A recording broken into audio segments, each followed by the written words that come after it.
जब हम खुद किसी काम को करते वक्त ये नहीं देखते कि हम क्या करते हैं, इसका परिणाम क्या होना है, तो फिर हम दोष किसको देंगे? जो हम कर्म करते हैं और उस कर्म को पहले ही जान लिया जाए कि जो हम कर्म करते हैं इसका फल भी हमें ही भोगना पड़ेगा, तो बुरे कर्म से हम बचते चले जाएंगे। लेकिन हम कर्म करते वक्त नहीं सोचते हैं। न सोचने का कारण क्या है कि मन के चक्कर में रहते हैं, और मन किसके चक्कर में है? माया के खेल में है। ये रचना माया समान कोई मोह ही नहीं है, इसने ऐसा मोह का जाल बंधा है कि निकलना मुश्किल है। लेकिन मन क्या करता है? फंसाता रहता है जीवों को। परंतु संत सतगुरु जब आते हैं, दुनिया में आके हिला देते हैं, और जिन जीवों की भावना होती है और जो बच जाना चाहते हैं संसार के कर्म भोग से, अपने किए पुराने कर्मों के वजन को ढोते ढोते जिसको ये मुश्किल से अवसर मिला है, वो नहीं चूकते इस अवसर से। तो स्वामी जी महाराज ने इस वाणी में यही फरमाया कि सत्संग करत बहुत दिन बीते, कि सत्संग करते हुआ, सत्संगों में चल के आ जाते हो, सत्संगों को देखते हो आराम से, सत्संगों को सुनते बड़ी गौर से हो, लेकिन सत्संग करते नहीं हो। सत्संग अगर करते होते तो हमारा बदलाव हो गया होता, परिवर्तन ऐसा आता कि हम सब बुराइयों को छोड़ देते, अच्छाई का जीवन, सच्चाई का जीवन, परमात्मा से मिलने का तरीका अपना लेते। संतों ने बार बार फरमाया, और संत ने क्या कहा कि अपनी कमाई का तुम जो 10वां हिस्सा है वो परमात्मा के नाम करो, उसका पुण्य कर दो। पुण्य करने का मतलब क्या होता है कि अपनी चीज को निकाल के किसी दूसरी चीज में दे देना, वो पुण्य है। लेकिन जिसको हम अपनाए हुए रखते हैं वो पुण्य नहीं माना जाता। तो अब इसका भी गलत मतलब निकाल के लोगों ने क्या कहा कि गरीब संसारियों को, लोगों ने जो थोड़े जानकार थे उन्होंने कहा कि अपनी कमाई में से तुम 10वां हिस्सा सिर्फ कमाई का वो अपने गुरुओं को भेंट कर दो, और तुम उसी से तुम्हारे कर्म कट जाएंगे। वो एक अलग बात है कि कर्म कटने के लिए क्या कौन सा 10वां हिस्सा कहा गया था कि 10वां हिस्सा समय का है। दिन और रात में 24 घंटे होते हैं, 24 घंटों में से अगर 10वां हिस्सा बनाओगे तो उसके 2.5 घंटे बनते हैं। अगर वो 2.5 घंटे तुम ना अपने परिवार के लिए, ना अपने तन के लिए, ना अपने और दूसरी चीज़ों के लिए प्रयोग में ना लाके, और सिर्फ नाम के लिए, चिंतन के लिए, सत्संग के लिए या अभ्यास करने के लिए वो 2.5 घंटे आप लगाते तो वो आपके काम आते। 2.5 घंटे फिर कमाई की बात है, वो पुण्य की बात है कि दान पुण्य अगर करोगे वो धन की सेवा में आ जाता है, और मन की सेवा में सिर्फ सिमरन करने से ही आ जाता है। तन की सेवा में 2.5 घंटे अगर तुम गरीबों पर दया करने में, किसी दूसरे जरूरतमंद की सहायता करने में, या और दूसरा कोई परोपकार का, दूसरे के कल्याण के काम में 2.5 घंटे उसमें लगाते तो तुम्हारी तन की सेवा होती। क्योंकि शास्त्रों ने जो 3 प्रकार की सेवा बताई, संत सदगुरुओं ने भी यही कही है, मन की है, वचन की है, कर्म की है। फिर मुख्य रूप से तन की, मन की और धन की, तीनों की बताई है। तन की सेवा है 2.5 घंटे दूसरों के लिए काम करो, मन की सेवा है 2.5 घंटे तुम मन से चिंतन करो, नाम का सुमरण करो। धन की सेवा है कि उसमें से तुम्हारी कमाई का 10वां हिस्सा है वो किसी पुण्य के काम में, परोपकार के काम में, धर्म के काम में, गरीब भूखे के काम में, अनाथ के लिए, गौशाला के लिए या किसी भी दूसरे परोपकार के काम में लगाओगे तो आपके 2.5 घंटे या 10वां हिस्सा कमाई का ये माना जाएगा। लेकिन हम तो 2.5 घंटे कहाँ का 10वां हिस्सा एक पल के लिए भी याद नहीं करना चाहते, एक पैसा भी हम पुण्य में नहीं लगाना चाहते। हम वो छोड़ के संसार से विदा हो सकते हैं, वो कहीं किसी को बताया भी नहीं जाता, जमीन में दबा देंगे, कहीं किसी को दे देंगे, लेकिन उसको बताना भी मुनासिब नहीं समझेंगे, वो यूं का त्यों रह जाएगा, लेकिन किसी दान और पुण्य में नहीं लगा पाए। क्यों नहीं लगा पाए कि ये मन ऐसा बैठा हुआ है हमारे अंदर में कि जब कोई ऐसा नेक काम करना चाहते हैं तो ये हमें बहका देता है, तरह तरह के विचार ख्यालात पैदा करके वो उस मार्ग पर नहीं जाने देता। परंतु अगर हम सत्संग में जाते हैं और सत्संगों में ये हमें बात मिलती है जहाँ चेतावनी की, हमें जागृत करने वाली, भ्रम का पर्दा जब हट जाता है, सच्चाई सामने होती है तो मानते हैं। इसलिए वो जितना भी काम है और कुछ भी नहीं कर सकते, तो उसके लिए छोटा रास्ता, थोड़ा बात यह है कि कम से कम तुम कोई समय निकाल के दिन के टाइम, सुबह के टाइम एक अरदास जरूर करो। इतना सुंदर शरीर मिला है, इतना आप एक बार अगर विचार करके देखोगे कि जो जो गुण इंसान में है वो किसी दूसरे जीव में नहीं है, और फिर भी हम इतने कृतघ्न हैं, कितने कि परमात्मा को तो याद करना तो दूर की बात, बल्कि कहीं जिक्र होता है वहां भी नहीं बैठ सकते। अरे राक्षसी चीजों का प्रयोग करने में नहीं हिचकते, जुआ खेलते हैं, शराब पीते हैं, मांस मिट्टी खाते हैं, जीव हिंसा करते हैं, और जितने भी गंदे मंदे काम हैं, निंदा करते हैं, उनमें अपना समय व्यतीत कर देते हैं। लेकिन प्रभु के नाम के लिए 1 मिनट नहीं मिलती है, बल्कि दूसरा भी कोई अगर इस नेक रास्ते पर चलता है तो भी उसमें बाधा डालने का प्रयास करते हैं और कहते हैं क्या लेगा वहां जाके, क्या मिलेगा तुझे। अब ये नहीं जानता कि जिस आदमी ने उस ज्ञान को नहीं जाना है, जिसने इस भेद को नहीं समझा है, उसके लिए ये चीज कुछ भी नहीं है। लेकिन जिसने इस चीज को पहचान लिया है और जो अपने जीवन को बनाना चाहता है, वो ही इस चीज को मानेगा। मैं कहता हूं गृहस्थी लोग हो, ज्यादा कुछ नहीं कर सकते तो कम से कम सुबह उठ के एक समय बना के सच्चे दिल से तुम पुकार करोगे, अरदास करोगे, प्रार्थना करोगे, ये दुआ मांगोगे, अपने लिए मांगो, जिस किसी के लिए भी सच्चे दिल से मांगोगे तो तुम्हारी दुआ खुदा के पास पहुंचने में देर नहीं लगेगी। 1 मिनट में पहुंचती है। मिनट का तो बहुत देर का समय है, इधर तुम्हारे दिल में आई और उधर वो प्रभु के सामने पेश हो गई। लेकिन हमारा जब इतबार विश्वास ही नहीं है तो हम ऐसी अरदास कहाँ करेंगे।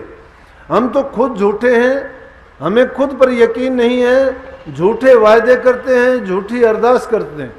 और वो अरदास कब करते हैं? जब दुख आता है, परेशानी होती है, तकलीफ होती है, जब याद करते हैं। जब याद करते हैं तो उस समय वो भी याद नहीं करते हमें। अगर सच्चाई की बात जानना चाहते हो, हम दूसरे पुस्तकों में लिखे हैं, महापुरुषों ने फरमाए हैं, रोजाना हमारी आंखों के सामने होते हैं बातें, लेकिन उनको सुन के देख के भी हम अनसुनी कर देते हैं। उसमें भी वो समझ और ज्ञान लेना नहीं चाहते। अगर उनसे भी हम समझ लेके खुद करना चाहें तो मैं कहता हूं जीवन बेहतरी की ओर अपने आप मुड़ना शुरू हो जाता है। इसलिए गुरु जिसको मिल गया, ये अवसर जिसको मिल गया, पहला अवसर तो इंसान का चोला मिला, कितने भागी हैं। दूसरा हमें गुरु मिला, तीसरा हमें सत्संग भी मिला। अरे इंसान का चोला बहुत लोगों को मिल जाता है, लेकिन उनका जीवन क्या है? फिर उनको गुरु मिलना मुश्किल है। आज के ज़माने में गुरु भी मैं कहता हूँ बहुत निरख परख करके देख के ही बनाना चाहिए। क्यों? कि गुरुओं की कमी नहीं है, गुरु ही गुरु हैं। कोई सपने में गुरु बन जाता है अपने आप ही, और लोगों को बेवकूफ़ बनाने के लिए कहता है कि मेरे को तो गुरु ने सपने में हुक्म दे दिया था कि तू गुरु है और तेरा काम ये किया कर। अरे कभी जिंदगी में गुरु के पास रहा नहीं, गुरु की कभी सेवा नहीं की, गुरु के कहने से कभी कोई नाम की कमाई नहीं की। जब तूने गुरु के पास रह के कुछ सीखा ही नहीं, तेरे पास है क्या? ये झूठी बातें बना बना के ऐसे जो गुरु बन जाते हैं वो खुद डूबे हुए हैं, और दूसरे जीव भी उनके साथ लग जाते हैं, वो भी डूब जाते हैं। क्योंकि अंधे को अंधा मिल जाता है तो दोनों नरक में ही जाते हैं। कही है कबीर साहब ने कि देह का गुरु देह का चेला, दोनों नरक में ठेलम ठेला। अगर देह को गुरु मानते हो तो गुरु देह नहीं है, गुरु ज्ञान है, समझ है, गुरु ज्ञान वो विवेक है। जब वो विवेक जागृत हो जाता है तो हमारा अज्ञान और ये भ्रम अपने आप निकल जाते हैं। लेकिन वो ज्ञान विवेक होगा कहाँ से? बिना गुरु के नहीं हो सकता। गुरु के पास जब जाओगे, गुरु तुम्हें अंदर का रास्ता बताएगा, लेकिन उस रास्ते में कितने खतरे हैं। बड़ी बाधाएं आती हैं, रुकावटें आती हैं, बड़ी दिक्कत और तकलीफें होती हैं। इसलिए गुरु का संग जरूरी है। गुरु को जब साथ लेके चलते हो अंतर में, तो तुम्हारी सारी समस्याएं, रास्ते में आने वाली बाधाएं गुरु अपने आप दूर करता जाता है। गुरु रास्ता दिखाने वाले का ही नहीं, आपके रास्ते को साफ करता हुआ भी चलता है। आप कितनी परेशानियां आती हैं। अब एक छोटा बच्चा है, उसके गुरु माँ बाप हैं, तुम वो जब उसको चलना सिखाते हो, रास्ते में कोई गड्ढा आ गया, कोई पैनी चीज, चक्कू अगर रास्ते में पड़ा है, तुम या तो उसको हटा दोगे या उसका रास्ता बदल दोगे। तो उसको जब तुम ये सिखाते वक्त उसकी बाधाओं को दूर करते हो, कोई गड्ढा आता है उससे बचाते हो। इसी प्रकार से आध्यात्मिक गुरु आपके अंदर में, जब आप अपने ध्येय की तरफ चलोगे तो उसमें तो अनेक प्रकार की बाधाएं आएंगी। वो गुरु हमारे उसी प्रकार से हटा देता है जिस प्रकार से हम छोटे बच्चे के रास्ते को साफ करते हुए चलते हैं। तो उसके लिए मैंने कहा था कि कम से कम हमें इतना समय तो जरूर निकालना चाहिए कि 2, 5, 10 मिनट के लिए, लेकिन हो सच्चे दिल से, निर्विकल्प होके, मन में कोई किसी प्रकार का विचार ना हो, और उन सब विचारों को छोड़ के सच्चे दिल से जब एक ही चीज रह जाए, जब तुम सच्चे दिल, गुरु किसको पुकार करोगे? परमात्मा का रूप आपने नहीं देखा है, आपके लिए परमात्मा साकार रूप में, गुरु रूप में हाजिर है। उस गुरु रूप को ही परमात्म रूप समझ के अपने मन की वृत्तियों को एकाग्र करके तुम जब अपनी अरदास करोगे, एक पल में तुम्हारी अरदास पहुंचेगी और कबूल होगी। 5वें बादशाही के समय की बात है। भाई त्रिलोका एक सेवक था और वो गजनी के बादशाह के दरबार में जो उनके अंगरक्षक थे उनमें शामिल था। तो उस जमाने में अंगरक्षक तलवार रखते थे। तो गुरु अर्जन देव जी से ज्ञान लेके, अब संतों का तो एक ही ज्ञान होता है कि सत्य का पालन करो, अहिंसा के मार्ग पर चलो, झूठ ना बोलो, चोरी ना करो, छल कपट बेईमानी ना करो, किसी जीव को ना सताओ, अपना हक हलाल और ईमानदारी की कमाई से अपना जीवन बिताओ, तुम्हारा जीवन भी अच्छा होगा और अपने कर्म के भार से भी मुक्त होते चले जाओगे। और उसके साथ जो नाम दिया गया उसकी कमाई करोगे तो तुम्हारा सारा का सारा कर्म का भार भी उतर जाएगा और आगे के लिए आपको संसार में दोबारा आना भी नहीं पड़ेगा। तो उस गुरु का जो सिख था, शिष्य था त्रिलोक का, वो अब अपने जरूरत की चीज थी, आदमी को कुछ ना कुछ कर्म तो उधम करना पड़ता है, जरूरी है। वो गजनी के दरबार में जो राजा था उसके अंगरक्षकों में शामिल था, तो तलवार रखते थे। तो एक दिन राजा जब शिकार के लिए गया और वो भी गया, तो उससे क्या हुआ कि शिकार के भरोसे उसने एक हिरणी पर वो तलवार से वार किया, और जब वार किया तो उसके 2 बच्चे थे पेट में, हिरणी मरी, वो 2 बच्चे मरे देख के उसके दिल में बड़ा रहम और दया आई। उसने देखा कि तूने कितना बड़ा जुल्म किया है, अगर ये तलवार तेरे पास नहीं होती तो ये पाप नहीं होता, और गुरु महाराज ने भी तुझे दीक्षा दी थी कि किसी जीव की हत्या नहीं करनी, लेकिन तूने बहुत बड़ा पाप किया। तो उसने मन में सोचा कि ये सारा काम करवाने वाली ये तलवार थी, अगर ये तलवार मेरे पास नहीं होती तो मैं वार नहीं करता, हिरणी नहीं मरती, और हिरणी नहीं मरती तो उसके 2 बच्चे भी नहीं मरते, इसलिए मेरे से बहुत बड़ा पाप हुआ है। अब राजा की सरकार वो नौकरी छोड़ देता है तो पेट पालने का साधन नहीं है। अब उसने क्या किया कि उस तलवार को निकाल के उसने काठ की तलवार बनाई, और काठ की तलवार बना के म्यान में उसको रखता था। अब दूसरे अंगरक्षक जब कभी अपने हथियारों की सफाई करते तो उसकी भी किसी ने एक दिन निकाल के देख ली कि जब और रोजाना सफाई करते हैं लेकिन ये त्रिलोका कभी अपनी तलवार की सफाई नहीं करता। तो एक ने देख के, सब प्रकार के लोग होते हैं दुनिया में, किसी को मजा आता है किसी की इधर से उधर बुराई करने में, उसकी भी राजा के सामने जाके किसी ने चुगली की और कहने लगा कि बादशाह सलामत, आपकी ये रक्षा क्या करेगा, आपके लिए तो तलवार लेके हम अंगरक्षक इसलिए होते हैं कि कोई ऐसा अवसर आ जाए तो दुश्मन कोई, आपका बुरा करने वाले कोई, आप पर जो कोई वार करता है उससे रक्षा तभी करेंगे तलवार हो। बोला कि ये तो बात है। बोला लेकिन यहाँ क्या कमी है, सभी के पास तलवार है। कहने लगा जी धोखा है, ये जो त्रिलोका है इसके पास तलवार नहीं है, ये धोखा देता है और काठ की तलवार इसने म्यान में डाल रखी है।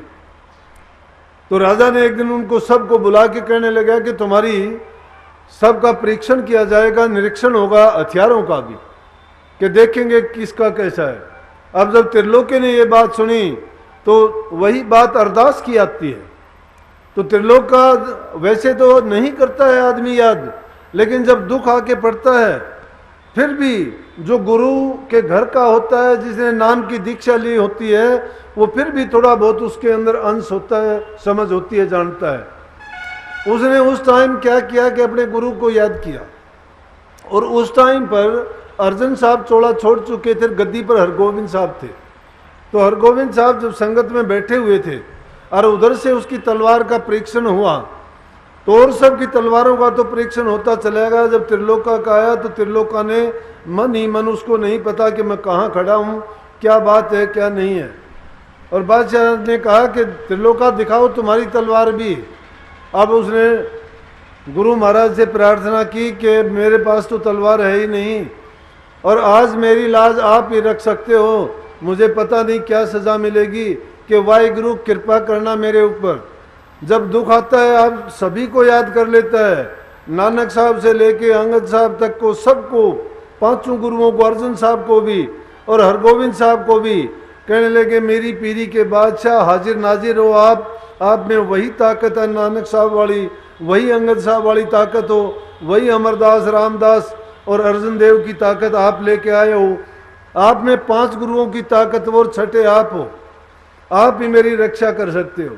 तो कहते हैं कि जब उसकी तलवार दिखाने लग गया, उसी टाइम लाहौर में, वो तो लाहौर में थे, और अमृतसर में जब दीवान साहब में बैठे हुए थे हरगोविंद साहब, उन्होंने अचानक बैठे बैठे और खड़े होकर अपनी तलवार को निकाल के और काफी देर तक लिए खड़े रहे। अब संगत सामने बैठी थी, इस कोतक को देख के हैरान हो गए कि गुरु महाराज का और तलवार का क्या काम। संगत के बीच में इस तरह से तलवार को निकालना, हवा में इसको लहराना। और इस कोतक को देख के सब बड़े अचंभे में पड़े। लेकिन क्या था, उधर लाहौर में जब त्रिलोकी ने वो काठ की तलवार निकाली, तो वहां सभा में जितने लोग, जितने अंगरक्षक, बादशाह जो भी थे, सबकी आंखें बंद होगी, उसकी तलवार को देख नहीं पाए। उसमें इतनी चमक थी, सबकी आंखें बंद होगी उसके लिस्कारे से। उसकी जब चमक पड़ी तो देख के हैरान हो गए। बादशाह ने उस आदमी को खड़ा किया, कहने लगा कि तूने शिकायत की थी कि इसके पास तलवार नहीं है, इस जैसी तलवार तो किसी की भी नहीं है। और उसको त्रिलोकी को बुला के बादशाह सलामत ने इनाम दिया। कहने लगा कि तुझे मैं इनाम देता हूं कि तेरी सबसे अच्छी तलवार है और तू सबसे अच्छा अंगरक्षक है। अरे जब सच्चे दिल से आदमी पुकार करता है तो उसकी पुकार सुनी जाती है। एक पल में कहाँ गजनी में पुकार करता है, अमृतसर में गुरु साहब बैठे हुए उसकी जगह खड़े होते, क्या पता नहीं लगता। जो जिसका आसरा ले लेता है, जिसके दिल में श्रद्धा, यकीन और पक्का है। हमारी श्रद्धा खुद की डगमगाई हुई है, हमारे दिलों में खुद में विश्वास इतबार नहीं है, हमारा खुद पे इतबार नहीं है, गुरु पर क्या इतबार करेंगे। ये तो बात ठीक है कि ये जीव भूलनहार है, सतगुरु इसको बख्शनहार है। बार बार हम गलतियां करते हैं, लेकिन गलती करके भी हम संभलते नहीं हैं। अरे गुरु बार बार जब चेताते हैं, वो कोई सजा तो नहीं देते हैं, वो अपना समय लगा के, पुरुष लगा के, वचनों के द्वारा अपने जीवों को किस किस प्रकार से, किसी को प्यार से, किसी को डरा के, किसी को धमका के, किसी को चेतावनी दे के उनको सही और अच्छे मार्ग पर चलाने का प्रयास करते हैं। और फिर भी ये जीव सोचता है कि इसमें शायद किसी दूसरे का ही हित है और ये मेरे हित की बात नहीं कही गई।